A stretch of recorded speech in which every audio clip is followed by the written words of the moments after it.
We're only custodians of the antiques whilst we're here. So we look after it and then we pass it on. There's unique stories behind every antique.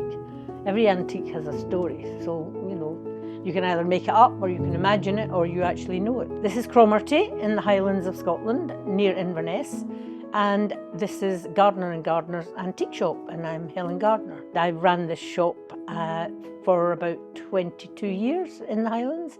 Before that I was in London, before that in Glasgow. I've been doing antiques for 56 years.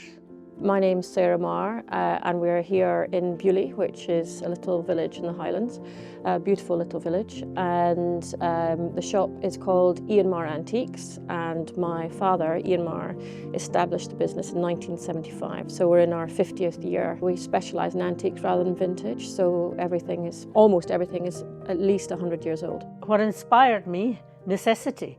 Where I come from in Glasgow, in the 1940s and 50s, where I came from, nobody had anything new, everything was old. Well, my mother had some lace and she was wanting to sell it, and at that point my father was a radio and TV engineer, and they had bought an old house and they wanted to fill it with antiques that would have been off that era. So they started collecting, and then they realised they loved it a lot, and that kind of piqued their interest. So on the Monday they decided to open the shop, and Wednesday they had bought the premises and was opening the shop across the road, not in this part of Bewley, on the other side. Kind of thinking I'll be bringing Scottish things, and it's going to take place in the Burns Bar. I will certainly be bringing some Rabbie Burns things along.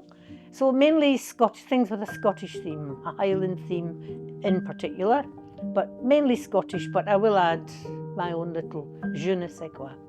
I would quite like to take along some Scottish jewellery so that people can take a little bit of Scotland away with them, especially the Highlands. We've got lovely Luxembourg brooches, which are you wear it over your heart and it's a symbol of love. Because one item is not the same as all the other. Every item we have here is completely unique, so I would do the history of each item I brought and tell you where it came from. Silver's wonderful because it's hallmarked, so it's got a date hallmark, it's got a place hallmark, and it's got a maker's hallmark. So you can tell in any piece of silver who made it, where it was made, and how old it is. So I think when you're a small community, everyone supports everyone and everyone welcomes everyone, and there's a lovely warm hug around you at all times. I would think that if they're not Scottish, or if they're coming from all over the world, which I'm sure they do, that they would find something interesting in Scottish history, because Scottish history has impacted, and the diaspora of Scotland is all over the world. So I would hope that it would make them think of what Scottish influence has had on their culture and on their place in the world.